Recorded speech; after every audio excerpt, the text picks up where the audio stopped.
Here is the 5 easiest jobs in FF14. Now, there is an actual 1-button macro rotation for Summoner, and no, this is not a joke. This can even work for high-end content like Extreme or Savage, with the player who's behind this macro apparently achieving decent parses during the previous expansion and Walker, and even has footage of this to back it up. While I was never able to find his logs to verify his claims, it does seem reasonable that with a few tweaks, this macro could still be viable today as the Dawntrail changes to Summoner were relatively minimal. That said, Summoner's rotation is straightforward by design. It revolves around using our party buffs Searing Light every 2 minutes, summoning Bahamut or Phoenix every 60 seconds, then cycling through Titan, Garuda, and Ifrit with very little OGCDs, rinse and repeat, and that's basically the whole rotation. Despite being a caster job, Summoner is extremely mobile. Majority of the time our spells are instant cast unlike Red Mage or Black Mage, allowing us to move or adjust to whatever position we need to be without the need to think about our rotation. Not only that, being a DPS alleviates that extra pressure and responsibility typically placed on tanks and healers, at least for casual content. This is arguably the easiest job in the entire game. One of the few that you can pick up and learn is full rotation intuitively, without needing any infographics or guides. This makes it an ideal choice for beginners who wants to learn the core concept of the game as they progress, with minimum OGCD usage and a simple rotation allowing us to focus on whatever is in front of us instead. Warrior. Its core rotation revolves around keeping its damage buff, managing the beast gauge and infuriate, using inner release every 60 seconds to enable big damage skills. It also has arguably the coolest looking skill in the entire game in a Chaos.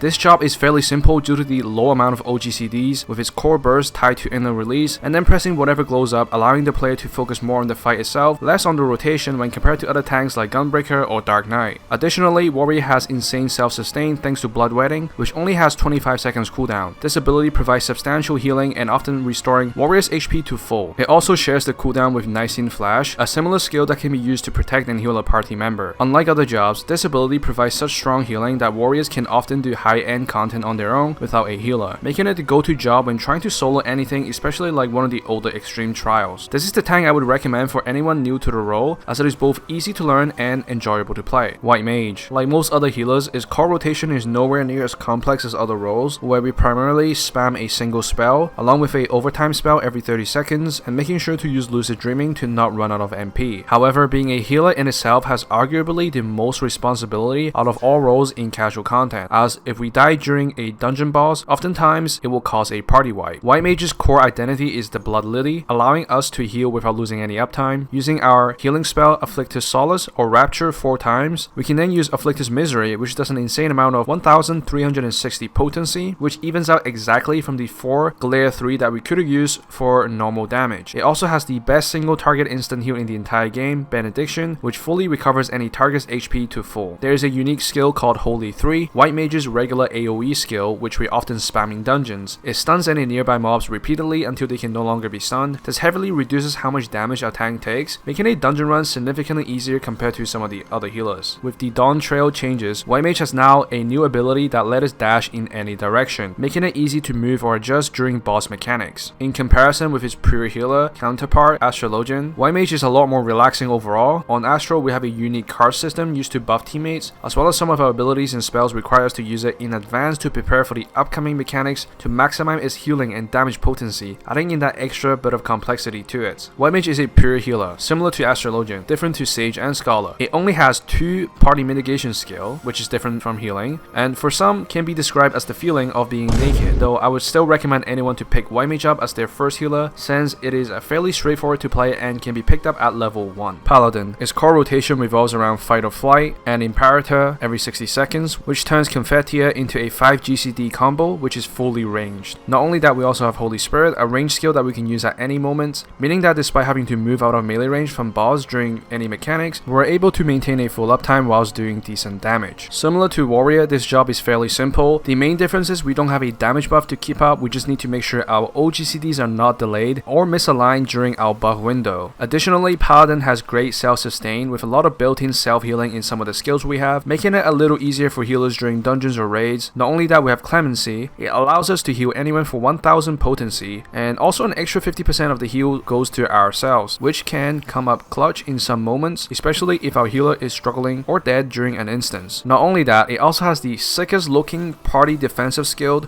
called Passage of Arms within the game. This is the other tank that I would recommend to new players, especially those who enjoy the sword and shield aesthetic, as it is fairly easy to pick up and learn. Sage. Similar to all healers, our core rotation revolves around spamming a single GCD spell with the occasional damage over time spell. We also have our core identity spell, Eucrasia, which turns our basic GCD healing spell into a shield that can help mitigate damage. With the Eucrasian Diagnosis and Prognosis, we also have Phlegma and Toxicon. All these spells allow us to use it on the move, as it is a instant cast, granting us great flexibility when we need to move during any boss mechanics whilst keeping a full uptime. We also have a on-target dash that the other shield healer does not have. All these combined make Sage the healer with the best mobility in the game. Additionally, since we are a shield healer, we are far better at preventing damage than healing, as we have many barriers and mitigation tools when compared to something like White Mage, who is a lot better at pure healing. Comparing Sage to his counterpart Scholar, it would make Sage seem a lot more straightforward, as on Scholar we have to manage our ether flow gauge, which we have to decide whether to use it on dealing more DPS or saving it for mitigation, or use it on healing skills, as it is only limited to 3 stacks given by the skill Ether Flow